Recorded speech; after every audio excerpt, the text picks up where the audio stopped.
بسم اللہ الرحمن الرحیم۔ آپ سبھی کو امانت خدا اور نبی یوٹیوب چینل میں دل کی اتھا گہرائیوں سے خوش آمدید کہتے ہیں۔ ناظرین مکرم، آج ہم انتہائی دلچسپ گفتگو کرنے جا رہے ہیں، اس لیے ویڈیو کو سکپ کیے بغیر آخر تک ضرور دیکھیں۔ قرآن کریم میں جو سائنسی معجزات آج سامنے آ رہی ہے، یہ اس بات کا ثبوت ہے کہ قرآن کسی انسان کا نہیں بلکہ اللہ کا کلام ہے۔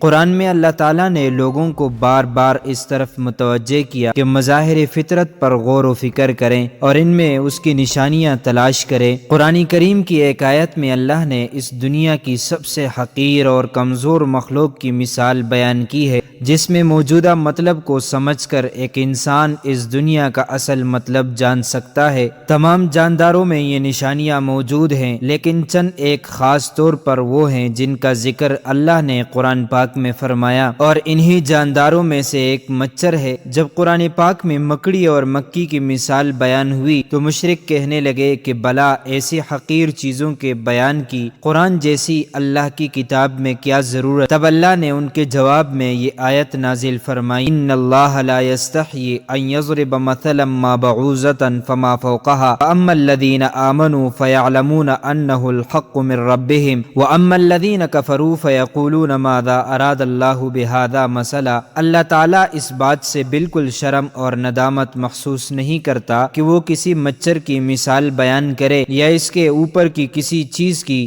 جو مومن ہے وہ یقین کرتے ہیں اور وہ ان کے پروردگار کی طرف سے سچ ہے، اور جو کافر ہے وہ کہتے ہیں کہ اس مثال سے خدا کی مراد ہی کیا ہے۔ اسی طرح اللہ ایک ہی بات کے ذریعے بہت سے لوگوں کو گمراہ ٹھہراتا ہے اور بہت سے لوگوں کو ہدایت دیتا ہے، اور اس سے صرف انہی کو گمراہی میں ڈالتا ہے جو پہلے سے ہی نافرمان ہے۔ مچھر بے شک ایک معمولی جاندار ہے، مگر اس پر غور و فکر کیا جائے تو اس میں بھی اللہ کی بہت ساری نشانیاں دیکھنے کو ملتی ہے۔ اللہ تعالیٰ نے مچھر کے لیے قرآن میں لفظ بعوضہ کا استعمال فرمایا ہے، اور یہ لفظ مؤنث ہے۔ مچھر کی دنیا میں 3500 اقسام ہیں، اور ان تمام اقسام میں صرف مچھر کی مادہ ہی انسانوں، حیوانوں اور پرندوں کا خون چوستی ہے، جبکہ نر مچھر نباتات اور پھلوں کا رس چوستا ہے۔ سوال یہ پیدا ہوتا ہے کہ مچھر کی جنسی شناخت تو آج کی میڈیکل سائنس کا کارنامہ ہے کہ آج ہمارے پاس ایسی جدید خوردبین ہے جو کسی شے کو ہزاروں اور لاکھوں گنا بڑا کر کے دکھاتی ہے، جبکہ قرآن نے بعوضہ کا لفظ بول کر 1450 سال قبل بتا دیا کہ وہ مچھر جس سے انسانوں کو تکلیف پہنچتی ہے وہ مادہ مچھر ہے، نر نہیں ہے۔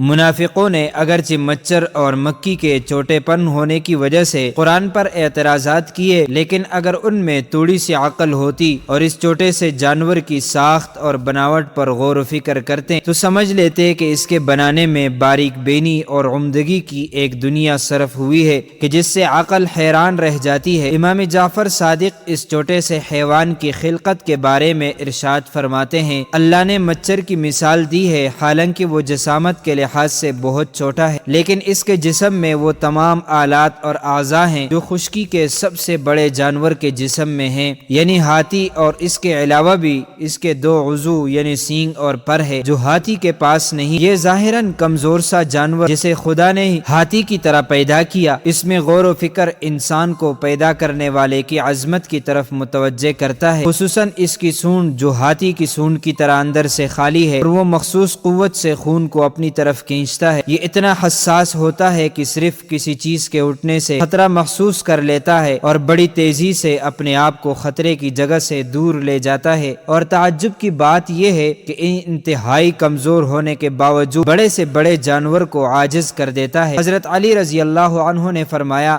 اگر دنیا جہاں کے سب زندہ مخلوقات جمع ہو جائے باہم مل کے کوشش کریں کہ ایک مچھر بنا لیں تو وہ ہرگز ایسا نہیں کر سکتے، بلکہ اس جاندار کی خلقت کے اسرار پر ان کی عقل دنگ رہ جائیں گی اور وہ تک کر انجام کو پہنچ جائیں گے۔ آج میڈیکل سائنسدانوں نے مچھر کی 3500 کے لگ بھگ اقسام کی کھوج کی ہے، لیکن یہ تعداد یقینی نہیں۔ اب ان کی کل اقسام کتنی ہے یہ صرف ایک اللہ ہی کو علم ہے۔ میری طرح آپ میں سے بھی بہت سے دوستوں دوستوں کے ذہنوں میں یہ خیال آیا ہوگا کہ آخر اس مثال کا مطلب کیا ہے، لیکن جب آپ ایک مچھر کی آنکھ کو دیکھیں تو آپ کا دماغ مفلوج ہو جائے گا۔ مچھر کی ایک آنکھ کے اندر بھی کئی آنکھیں ہیں اور یہ تمام آنکھیں ایک ساتھ کام کرتی ہیں۔ جب آپ اس کے بارے میں جان لو گے تو تب آپ کے ذہن میں یہ آیت کریمہ آئے گی۔ سائنس نے اس مچھر کے بارے میں بہت کچھ انکشافات کیے ہیں کہ یہ چھوٹی سی مخلوق کتنے انسانوں کی جان لیتا ہے۔ یہ تو بہت تفصیلی باتیں ہیں، مگر چند باتیں ایسی ہیں جو میں آپ سے شیئر کرنا چاہوں گا۔ مچھر کی 100 آنکھیں ہیں جو سب کے سب اس کے سر میں ہیں۔ ایک مچھر کے 48 دانت ہیں، اس کے 3 دل ہیں اور تینوں مختلف قسم کے ہیں۔ مچھر کے سونڈ میں 6 چریاں ہیں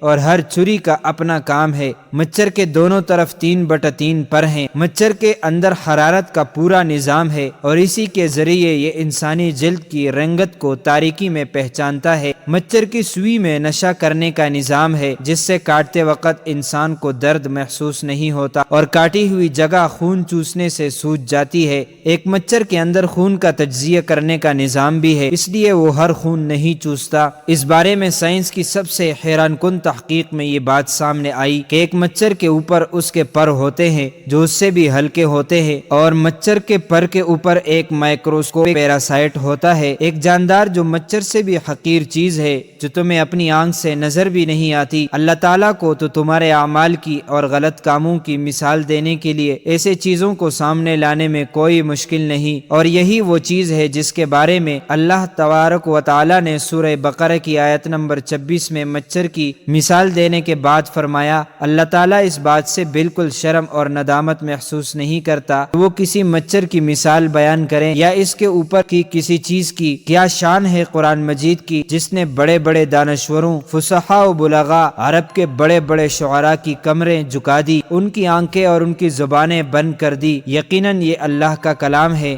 اللہ تعالی ہمیں قرآن مجید سے سچی محبت نصیب فرمائے، شب و روز اس کی تلاوت کرنے اور اس پر عمل کی توفیق عطا فرمائے، آمین۔ معزز ناظرین و سامعین، یہ تھی ہماری آج کی ویڈیو۔ ہم پر امید ہیں کہ آپ کو ہماری آج والی ویڈیو پسند آئی ہوگی۔ اس طرح کی مزید اسلامی معلومات کے لیے امانت خدا اور نبی یوٹیوب چینل کو سبسکرائب کیجئے۔ اگر زندگی کے لمحات مزید باقی رہے تو آپ کے لیے ایک اور بہترین ویڈیو بطور تحفہ اللہ تعالیٰ کی رضا کے خاطر پیش کروں گا۔ تب تک کے لیے مجھے دیجیے اجازت۔ اللہ تعالیٰ سے دعا ہے کہ اللہ تعالیٰ ہمیں رمضان کے صدقے معاف فرمائے۔